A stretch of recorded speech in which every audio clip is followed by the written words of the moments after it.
Et un jour, un rabbin, très connu, une grande figure du judaïsme, qui voyage de ville en ville pour donner des conférences, donner des cours. Il fait 1, 2, 3, 4, 5, il fait 10 villes. Et il est accompagné d'un chauffeur. Et son chauffeur lui dit, au bout du 10e cours, il dit: Rabbi, j'ai tellement entendu votre cours que je le connais parfaitement, par cœur, sur le bout des doigts.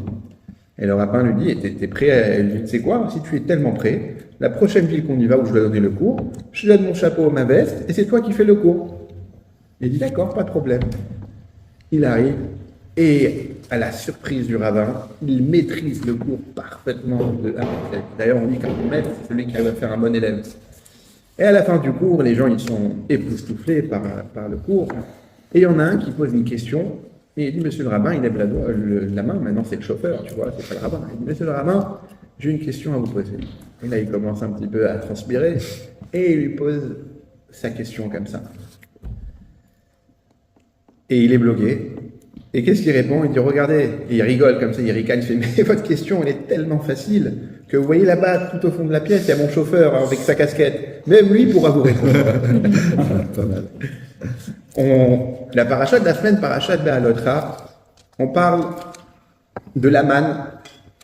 La manne, on sait tous ce que ça veut dire. Alors, c'est pas la marque du camion.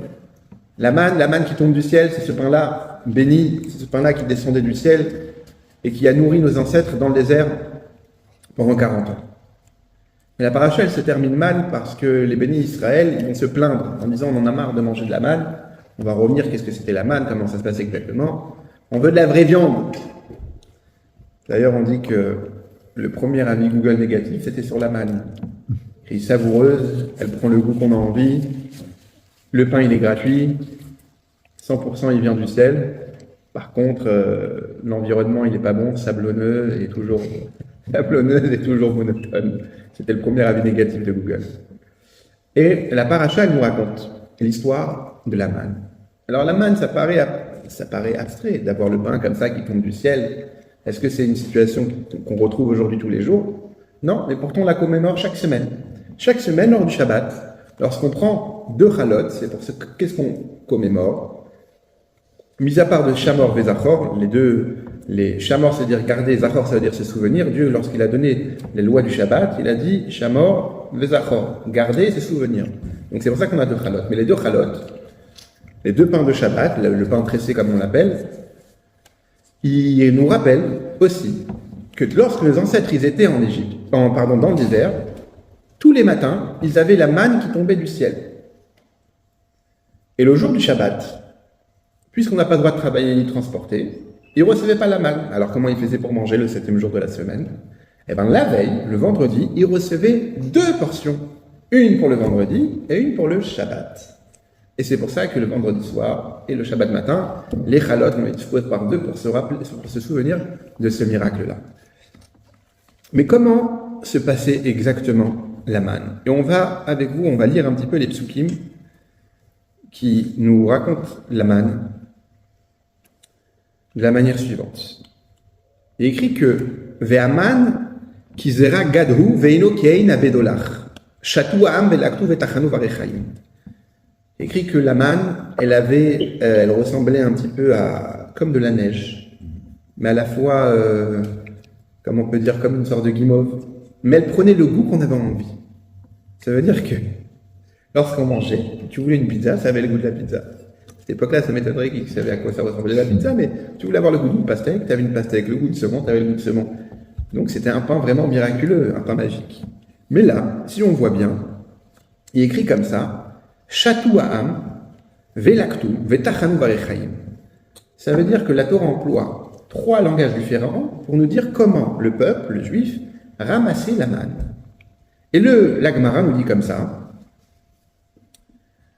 La Gemara nous dit comme ça: Ve'yatsa ha'am ve'laktu, le peuple sortait et rassemblait. Et d'un autre côté, il est écrit Shatu ha'am ve'laktu, le peuple n'avait pas besoin de sortir, devant leur maison, la manne, elle arrivait. Et c'est là que la Gemara, dans la Sechet Uoma, nous dit comme ça: les tzadikim chez les Israël, tzadikim, c'est les justes, c'est les juifs qui se comportent le mieux, qui sont remplis que de Torah et de mitzvot, qui n'ont pas de péché, qui n'ont rien. Eux, la manne descendait devant leur porte de maison. Et ils n'avaient même pas besoin de sortir, se fatiguer, de marcher pour la ramener. Tu avais Amazon. C'est-à-dire, tu avais la porte, tu avais la manne devant la maison. Les bénonymes, les moyens. C'est quoi un moyen? C'est une personne il a des bonnes actions dans son compte, il a aussi des mauvaises actions. Mais c'est ni un tzaddik, ni un juste, dans tous les niveaux, ni un rachat. Un rachat, c'est le plus bas niveau. Il est bénoni. Bénoni, ça veut dire au milieu, entre ben, comme on dit ben hashmashot, ben, entre les deux. Et eux, comment ça se passait pour les bénonymes, donc au pluriel? Ils sortaient en dehors du camp et ils ramenaient ce qui était dédié à eux. C'est-à-dire que ce n'était pas dans leur porte. Ils devaient marcher un petit peu et ramener la manne telle qu'il a trouvée, comment elle était destinée pour eux. Et les Réchaïm, ceux qui n'ont pas de mitzvot, et qui se font beaucoup, qui se comportent mal, etc., comment ça se passait pour eux? Ils devaient marcher beaucoup. Et pour assembler leur manne. Vous savez, pour s'arrêter quelques instants sur ce concept-là du tzaddik, du bénoni, du rachat, le Rambam dit comme ça, Leolam ire adam atzmo kilu shakul bechol olam kulo shakul. Un homme, il doit constamment se voir comme si que lui, il était dans un côté d'une balance, et de l'autre côté de la balance, il y avait le monde entier. Asa mitzvah achat, s'il fait une seule bonne mitzvah, une bonne action, il fait pencher tout le monde entier dans le bon côté. Les chav zechut, dans le côté, dans la balance du mérite. C'est-à-dire qu'à chaque fois que tu es à un carrefour dans ta vie ou dans ta journée, est-ce que je fais le bien, le mal, tu dois t'imaginer que toi, tu es sur le côté d'une balance et que par une bonne action, tu fais tout pencher du bon côté. Ça, c'est pour le bénoni. Maintenant, la manne, dans la Torah, elle est appelée sous différentes appellations. Lechem, ça veut dire quoi? Le pain. Elle est appelée aussi Ugot. Uga, c'est quoi en hébreu? Fromage. Alors, Gvina, c'est un fromage. Uga. Gâteau. Un gâteau. Voilà. C'est souvenir. Et aussi, le troisième mot, Vetachanu varechaim. Vetachanu varechaim, ça veut dire qu'il devait la pétrir. Pourquoi on emploie trois mots différents? Le pain, c'est du pain. Le gâteau, c'est du gâteau. Tachanu varechaim, pétrir, c'est autre chose. Comment on explique ces différentes démonstrations et définitions plutôt de la manne? La même chose. Les tzadikim, ils avaient du lechem, c'est-à-dire ils avaient du pain déjà cuit, déjà prêt, tu as juste à le trancher, à le manger.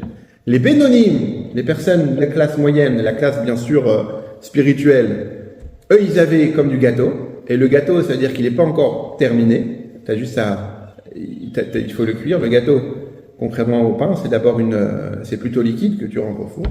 Mais Tachanu varechaim, c'était pour les Réchaïm, le plus bas niveau, que c'était à eux-mêmes, on leur donnait, il y avait les ingrédients, et c'était à eux-mêmes de pétrir et de faire eux-mêmes leur alimentation. Concrètement, quel bracha, et c'est une question intéressante, on fait sur la manne? Lorsqu'on prend du pain, quel bracha on fait sur le pain? Amotzi, lechem min haaretz. Ça veut dire quoi? Amotzi, qui fait sortir, lechem, le pain, min haaretz, de la terre. Comme le pain, c'est quoi? C'est du blé, essentiellement. Sans blé, tu peux pas faire du pain, t'as que de l'eau. Donc quand tu fais la bénédiction sur la terre. Tu bénis la terre. Lorsque tu vas manger la pomme d'où est-ce qu'elle vient? De l'arbre. De l'arbre. Quelle bénédiction on fait? Amotzi.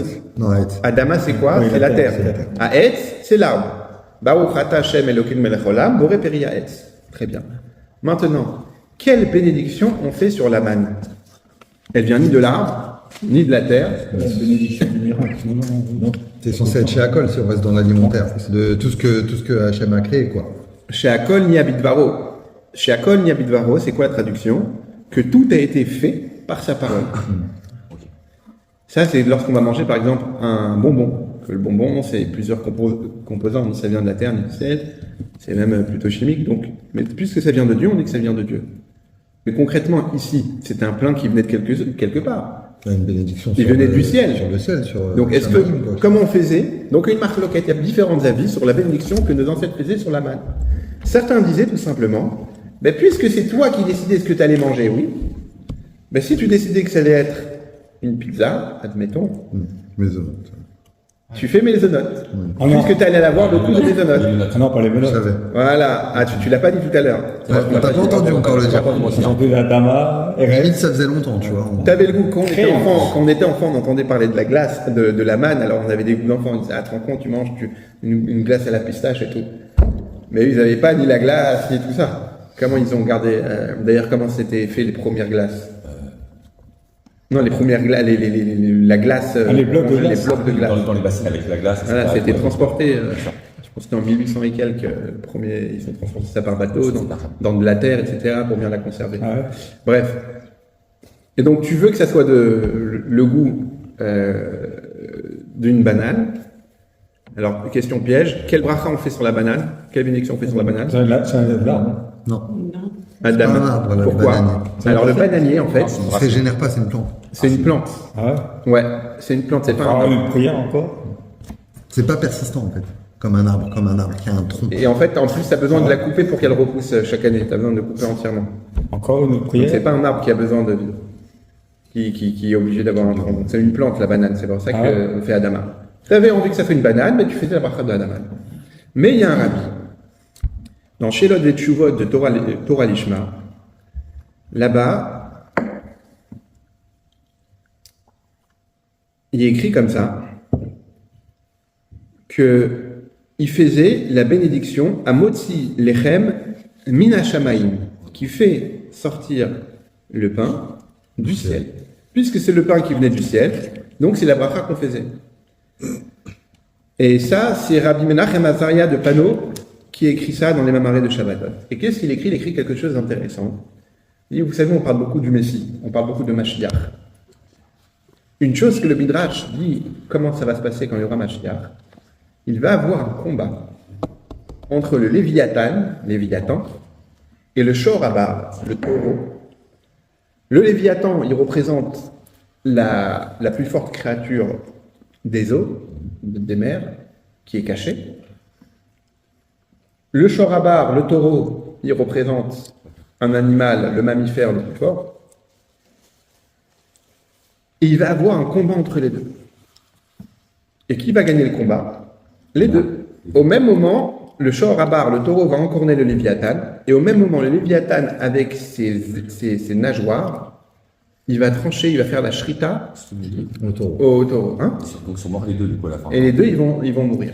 Et on va manger de la séouda. On va faire une grande séouda. Et on va manger et du Shor-Abar, et du taureau, du bœuf. On va manger du Léviathan. De quoi? Et le Léviathan, Je connais pas, c'est un poisson. C'est un poisson énorme. C'est un poisson. C'est un poisson. avec sa peau, il est écrit comme ça qu'on va faire une sorte de souka. Une souka, ça va te protéger du soleil. Il Ça fait s'appelle une séouda pour les Léviathan. Pardon? C'est un Lévi, c'est un juif. Oui, c'est un poisson. C'est un poisson. C'est un poisson qui s'appelle le Il Léviathan. n'y a pas de poisson qui s'appelle Kohelatan ou... Et avec quoi on va manger ça? On va boire avec ça le Yain Ameshumar. Le Yain Ameshumar, c'est le vin préservé. On dit que c'est un vin qui est caché depuis les 6 jours de la création du monde. Alors déjà une bouteille, un Saint-Émilien ou un Saint-Émilion ou un mouton cadet de Ah, monsieur connaît 1850, ça coûte une fortune. Ça c'est bien. Il y a ici un Orléans, un entrepreneur. Il m'a raconté qu'il habite dans un endroit qui s'appelle Mont-Sillon. Mont-Sillon. Et il dit que c'est les croisés, lorsqu'ils sont revenus de Sillon, ils ont construit cet endroit-là. Et c'est une bâtisse qui date depuis le XVe siècle. Il m'a raconté qu'un jour, il avait des travailleurs qui ont fait des travaux chez lui, des Brésiliens. Après, je ne sais pas s'il faut croire ce qu'il raconte en parole, mais en tout cas, il m'a dit qu'il avait des travailleurs brésiliens, ils ont creusé là-bas pour faire des travaux. Ils sont tombés sur des bouteilles de vin que lui, il estime qu'ils datent depuis le Moyen-Âge. Ah ouais, une fortune. Il m'a dit qu'il n'a plus jamais revu Ah ouais. ni les bouteilles de vin, ni les travailleurs. Il y a des ouvriers comme ça, à Des Mouzon, dans le ouvriers. 41, qui ont démonté un plancher, ils ont trouvé des lingots d'or. Des lingots d'or. maintenant. Ah bah, c'est sûr. Ça arrive Il y en toujours. avait pour 700 000 euros. Alexandre, ça ne vous est jamais arrivé ça en plein travaux de trouver des. Non, mais moi, je parle de récupérer, même si on a trouvé un trésor une fois, je parle de récupérer, c'est le propriétaire. Alors ça dépend. Si Ah, c'est c'est sur la le terre, si c'est sur la mer, en France, la différence, elle est. Ce qui est dans l'eau, ça appartient Faux. à l'État. À l'État. Mais en fait, si le propriétaire a un terrain, Oui. et le propriétaire est en acte de vente, et qu'il a payé le notaire, le trésor lui appartient, c'était le cas.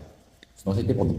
Et on aurait Je dû suis faire pas d'accord. Dans le terrain, dans la terre du terrain, elle est Elle pour appartient. moitié à propriété de l'État. Oui, Ils non. prennent la moitié. Il a donné la moitié, hein. Il a trouvé des pièces en or, il a trouvé une vieille. Et si tu trouves chez toi dans ta maison, par contre, c'est un Une culotte lieu. de chasteté. Une culotte de chasteté, il a trouvé. Et des pièces d'or. Voilà ce qu'il a trouvé. Après, ça se fait alors. En tous les cas, et donc, avec tous ces éléments-là, on va faire une grande souda pour les tzadikim. Un grand repas, comme nous on fait la souda de Shabbat, là on va faire une grande souda, mais ça va être pour les tzadikim. Il y a un chant, il y a un très beau chant en Yiddish. J'étais étudiant à l'Yeshiva à New York.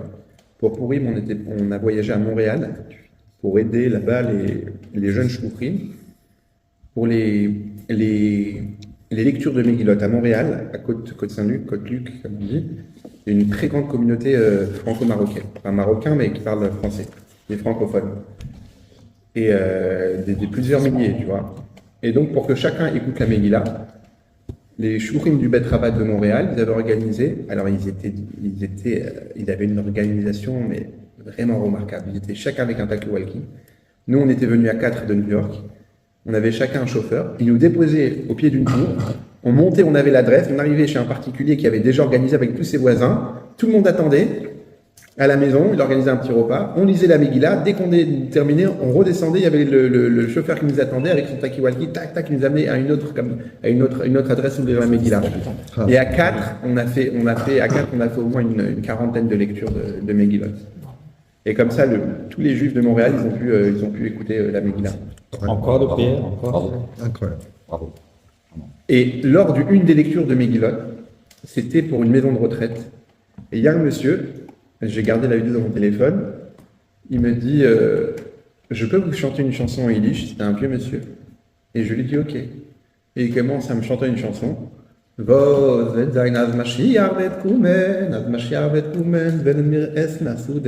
comprenez, il dit quoi? On va traduire. C'est une très belle chanson qui dit qu'est-ce qui va se passer quand Mashiach il va venir? On va manger une seouda. Qu'est-ce qu'on va manger dans cette seouda? Le shor à bord et le léviathan. Qu'est-ce qu'on va boire à cette seouda-là? Le yaïn ameshumar, ce vin qu'on a gardé depuis les 6 jours de la création. Qui est-ce qui va dire un dvar Torah? Qui va dire un mot de Torah à cette seouda-là? Moshe Rabbeinu. Qui est-ce qui va nous bénir à cette seouda-là? Aaron HaKohen. Qui est-ce qui va chanter et jouer de la harpe à cette seouda-là? Est-ce que vous avez deviné? Quel roi d'Israël jouait de la harpe? Le roi David. Bravo. David Amelech, il va chanter. Qu'est-ce qu'il va faire? Un chibouche de Torah, ça va être le Mashiach en lui-même. Et voilà, il me l'a chanté. Donc la chanson est un petit peu longue, tu vois, mais il fallait l'écouter jusqu'au bout. Dans tous les cas, voilà, c'est un événement qui nous a marqué. Et concrètement, voilà, c'est ce qu'on va faire. Et là-bas, il y a écrit qu'on va bénir sur la manne. La manne, elle va réapparaître pour nous montrer ce que nos ancêtres, ils ont mangé. Il est écrit, alors, j'avais lu, quand j'étais enfant, on me disait que on va voir en image le résumé de toute l'histoire du peuple juif depuis sa création. Avec tous les tzadikim qui sont là depuis le début, depuis Abraham Avinu, avec Adam Arishon, etc. Et concrètement, la manne, cette manne-là, elle va réapparaître et on va la manger pour goûter ce qu'eux, ils ont goûté dans le désert. Et quel bracha on va faire à ce moment-là? Le shoraba, ça va être chez Akol, le poisson aussi. Et là, quel bracha on va faire sur la manne? À Motzi Lechem Min HaShamayim, qui fait sortir du pain, pas de la terre, mais Min HaShamayim, De la manne. du ciel. Bravo. Comme manne. Et quelle est la différence maintenant entre la manne et un pain traditionnel? Vas-y. C'est ça. Il y en a qui est levé, le pas de levé, c'est ça. La Très manne bien. est plate. Alors, oui, mais techniquement, le pain qui nous venait du ciel, il venait tel quel. Il n'y avait pas besoin de le travailler. Alors qu'un pain, pour faire un pain, qu'est-ce qu'il y a besoin? Pétrir. Il faut pétrir. Si tu pétris pas, tu peux mettre de l'eau, tu peux mettre de la farine, mais si tu pétris pas, l'eau, elle va rester au-dessus de la farine. Et il n'y a rien qui va se passer. Donc il y a besoin de pétrir. Mais encore plus que ça. Pas seulement de pétrir qu'il y a besoin. Il y a besoin avant ça d'avoir du blé. Comment tu fais du blé? Non, On se lance encore. Il faut déjà Mais voilà, pousser, il faut semer des graines, il faut labourer la terre, il faut récolter la terre, il faut passer au moulin, séparer la graine de l'écorce, il faut faire de la farine. Donc ça demande beaucoup, beaucoup de travail. Alors que la manne, tout venait du ciel. Il y a une histoire très belle qu'on raconte sur deux frères. Un qui était marié, qui avait des enfants, et l'autre qui n'avait pas d'enfants. Et les deux, ils travaillaient, les deux, ils étaient paysans. Et chacun, il gagnait bien, il avait une récolte. Et le soir, en dormant, avant de dormir, un des frères disait, regarde, moi j'ai pas d'enfants, je gagne bien ma vie, j'ai assez de récolte. Qu'est-ce que je vais faire? Je vais prendre la récolte, je vais en amener chez mon frère, lui il a besoin, il a des enfants, au moins ça lui fera en plus, mais sans qu'il sache, en cachette. Et l'autre frère, il s'est dit, moi, Baruch Hashem, j'ai des enfants, mon frère il n'a pas d'enfants, au moins qu'il ait au moins une bonne récolte. Qu'est-ce que je vais faire? Je vais prendre aussi des bottes de foin et je vais lui mettre dans sa grange en cachette. Et les deux, ils sont partis, et les deux, ils se sont rencontrés à un endroit. Et chacun, il a dit à l'autre, mais qu'est-ce que tu fais? Et chacun, il a avoué ses intentions. Il écrit que la montagne où ils se sont rencontrés, c'était sur le mont Moria, et lui, il a dit, c'est à cet endroit-là que je vais construire le Beth Amikdash. Tellement qu'il y avait une belle preuve de fraternité entre deux frères. C'est une histoire qui nous montre que l'alimentation, c'est pas seulement du matériel, mais comme le Tanya il dit, qui a d'amour, ça devient bassar mipsaro. Lorsqu'on mange quelque chose, ça devient notre essence même, ça devient notre chair. Et donc, ça nous rappelle que l'alimentation, surtout le blé, c'est quelque chose de spirituel avant tout. Et là, c'est quoi la différence entre les deux? Un, ça venait du ciel, tu n'avais pas besoin de toute cette préparation-là. L'autre, l'autre fallait vraiment se fatiguer.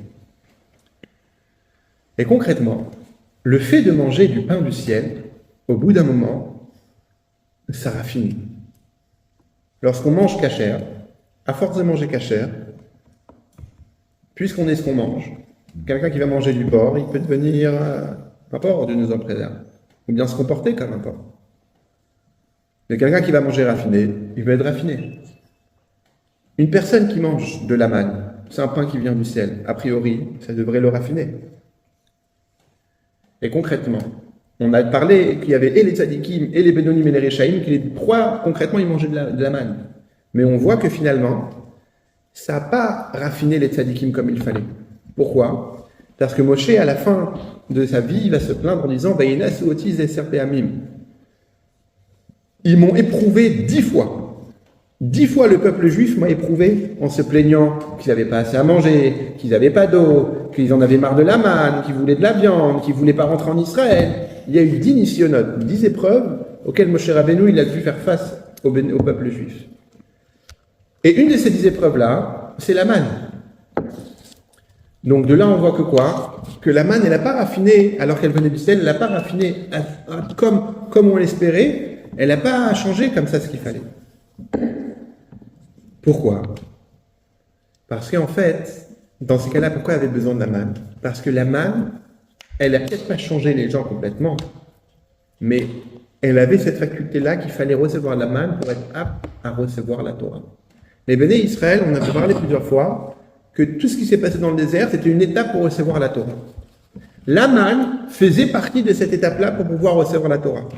Pourquoi? Lorsqu'on reçoit la Torah, il faut l'étudier. Tu étudieras la Torah jour et nuit. Ah, mais comment on fait pour étudier la Torah? Jour et nuit. Il faut se reposer, il faut travailler, il faut se nourrir. Amrou, ça c'est un midrash Tilim, un midrash qui s'appelle midrash Tilim. On récite d'ailleurs à la bar mitzvah chez les Chassidim Chabad. Là-bas, le mamar il commence, si tu as midrash Tilim, Amrou Israël ifna kadosh baruch hu ribono shel olam rotzemenu ligabat Torah yomam valayla banana du penai.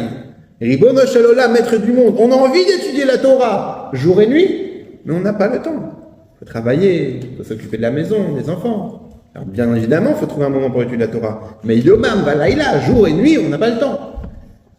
Qu'est-ce qu'il a répondu Dieu? Kimu alechem mitzvat tfilin, ou ma'ale ani alechem ki lui gatem batorah yomam valaïla. Accomplissez la mitzvah de tefilin, et moi je compte sur vous, pour vous, comme si vous avez étudié la Torah jour et nuit. Ça veut dire qu'à travers le fait qu'on met les tefilin, on se rend quitte comme si qu'on avait étudié la Torah jour et nuit, d'où l'importance de mettre les deux filets.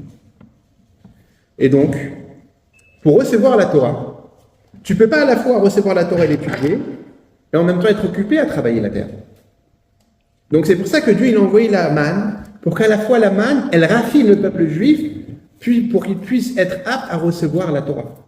Le fait qu'ils mangeaient la manne, d'un pain qui venait du ciel, ils étaient déjà plus déconnectés du matériel, Et donc ils pouvaient étudier la Torah. Mais pas seulement ça, c'est qu'ils n'étaient pas occupés à travailler les champs, etc. pour recevoir la Torah.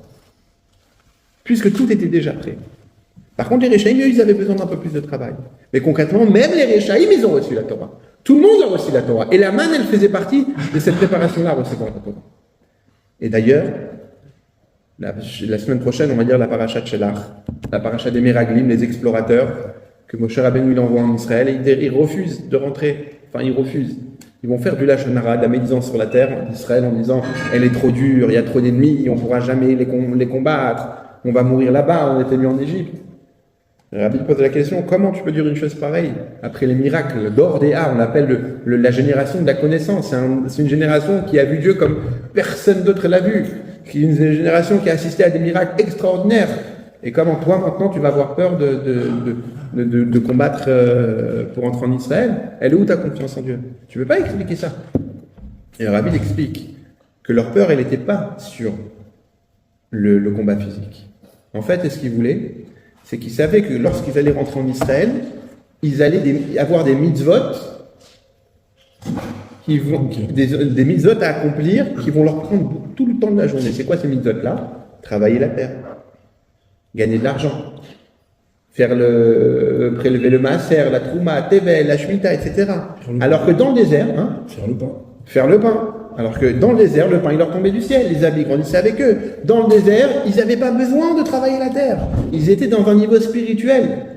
Ils pouvaient étudier la Torah jour et nuit. Et ils se sont dit, mais si on va rentrer en Eretz Israël, on ne pourra plus étudier la Torah jour et nuit. On va être confronté avec des lois matérielles. Et nous, on va rester spirituel comme on est dans le désert.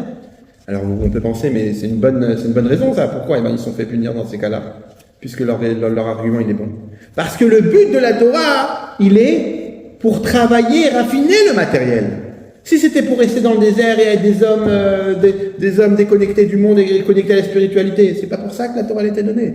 La Torah elle aurait pu être donnée aux anges. Et les anges, ils ont eu cet argument-là contre Moshe. Ils ont dit à Dieu, pourquoi tu donnes la Torah au Béné Israël? Donne-la nous à nous. Nous, on est plus proche de toi, on est des anges, on est que spirituels. Qu'est-ce que Dieu il a répondu? Il a dit à Moshe, vas-y, réponds, puisque tu es là, qui pose une question, toi réponds-leur. Et Moshe Rabbeinu, il leur a dit trois choses. Il leur a dit, est-ce que vous êtes descendus en Égypte? Vous avez eu l'exil de l'Égypte? Non. Alors que dans les 10 commandements, il y a écrit, rappelle-toi, je suis Hachem ton Dieu qui t'a fait sortir d'Égypte. Il leur a dit, écrit, respecte ton père et ta mère. Est-ce que vous avez un père et une mère? Non. Et il me semble que la troisième Tana, c'était pour le Yetzer Hara. Il leur a dit, est-ce qu'il y a écrit l'Otachmod, tu ne convoiteras pas, tu ne voleras pas? Il leur a dit, est-ce que vous avez un Yetzer Hara? Non. Alors la Torah, elle n'est pas pour vous. Donc c'est-à-dire que le but de la Torah, il était donné pour justement raffiner le matériel et travailler sur ça. Et donc concrètement, c'est pour ça qu'il écrit l'onitna Torah l'hydroche et là la manne. La Torah, elle était donnée seulement pour ceux qui mangeaient la manne, c'est-à-dire que comme ça, ils étaient tranquilles pour recevoir la Torah. Et un dernier point, il écrit comme ça, que celui qui se trouve à Nimtza Bederech Oka, la semaine dernière on avait parlé, qu'est-ce qui fait un homme qui est dans le désert et qui ne sait pas, c'est quand Shabbat. Alors on a dit qu'il compte 6 jours, et le 7e jour, et non, il fait Shabbat. Qu'est-ce qui fait maintenant un homme qui se trouve dans le désert, ça arrive Shabbat, mais il ne sait pas quel paracha on est? Quel paracha il lit? Il commence Bereshit, non? Je sais pas. Peut-être. Qu'est-ce qu'elle dit la Gemara? Il lit la paracha de la manne. Il va lire la paracha de la manne. Pourquoi? Parce qu'elle a été dit le jour du Shabbat. C'est le jour du Shabbat que Dieu l'a donné. Le rabbi là-bas il pose, mais il y a d'autres parachutes qui ont été donnés le Shabbat. Récemment, on a appris que les 10 commandements ils ont été donnés pendant Shabbat. Alors pourquoi il ne lirait pas les 10 commandements pendant Shabbat? Parce que la force de la manne, c'est qu'elle restait entière même lorsqu'elle était donnée au Réchaïm. Ça veut dire quoi? Ça veut dire que la manne, elle a porté une influence sur tout le monde, même sur les Réchaïm. Et quel rapport avec le Shabbat? Et le Shabbat, c'est exactement la même chose. Lorsqu'on observe le Shabbat, ça crée un changement sur l'homme qui observe le Shabbat.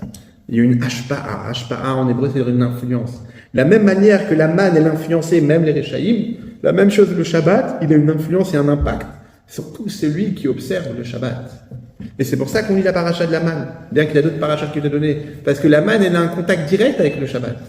Parce que de la même manière que la manne, elle a influencé même les Réchaïm, elle restait, elle, inchangée. La même chose, le Shabbat, il a une influence sur tout le monde. Et ça donne aussi... Vous savez, il y a écrit qu'il y a un concept qui s'appelle qu'un menteur, il ne ment pas le jour du Shabbat. Oui. C'est un dîme dans la Gemara. Qu'on croit une personne, le jour du Shabbat, si elle te dit « j'ai prélevé le maaser », j'ai donc prélevé la dîme. Lorsqu'un homme il gagne 100 euros, il doit prélever 10 euros à la tzedaka. Lorsqu'un homme il a un champ et qu'il a 100% de récolte, il doit donner 10% de sa récolte à ce qu'on appelle le maaser, les 10% à la dîme. Maintenant, si le maaser n'a pas été prélevé, on ne peut pas manger de cette récolte-là. C'est pour ça que lorsqu'il y a des fruits qui viennent d'Israël en France, on ne peut pas les consommer puisqu'on ne sait pas s'il y a eu le maaser ou pas là-dessus. Alors on peut le faire nous-mêmes, le prélèvement, il y a une manière comment le faire, c'est pas si dramatique à faire, on peut le faire.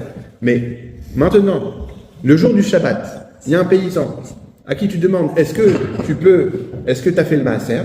Il est écrit qu'on croit une personne le jour du Shabbat si elle lui dit oui, j'ai prélevé le maaser. Pourquoi? Parce que le jour du Shabbat, il y a une énergie qui est dégagée par le Shabbat qui influence l'homme à ne pas mentir. Et donc on ne peut pas mentir le jour du Shabbat. Et ça, c'est une preuve irréfutable comment le Shabbat, non seulement il reste inchangé, mais comment il porte une influence sur chaque homme.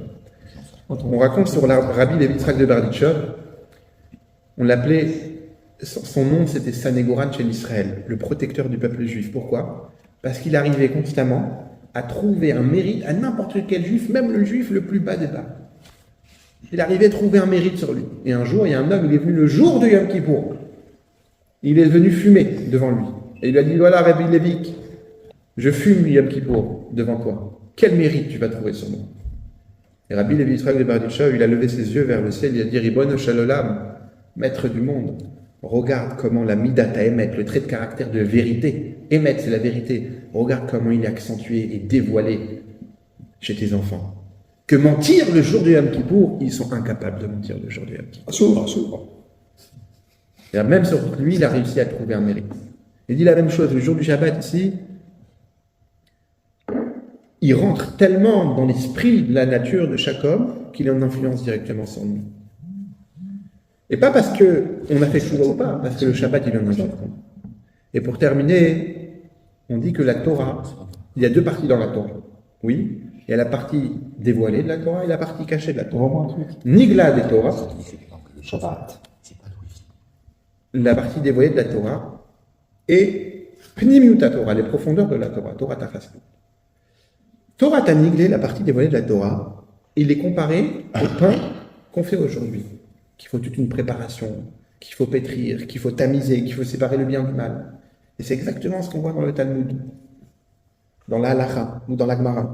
Il y a un débat, il y a des preuves, on va faire une pircha, c'est-à-dire on va casser telle preuve, on va casser telle chose, jusqu'à qu'on va arriver à la Halacha, au Psagdin, comme qui la Halacha, comme qui la Halwa.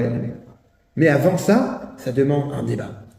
Et ça, c'est comparé au pain qui vient de la terre. La chassidut, elle est comme le pain qui vient du ciel. Elle n'a pas de psolète. Psolète, ça veut dire pas des déchets, mais dans un pain, il y a des résidus, des choses mauvaises qu'il y a dans le pain. Aujourd'hui, voilà, tout est tamisé, etc. Mais à l'époque, tu pouvais trouver même parfois des pierres dans le pain. Du sable, des pierres, etc. Hein? Oui. Il y a des cas où les gens ils sont cassés la dent en mangeant du pain. Et aussi à l'époque, on cachait même des diamants, on les cachait dans le pain. Pour pas... Ouais, mais on ne mangeait pas, tu les cassais, mais tu sais que truc.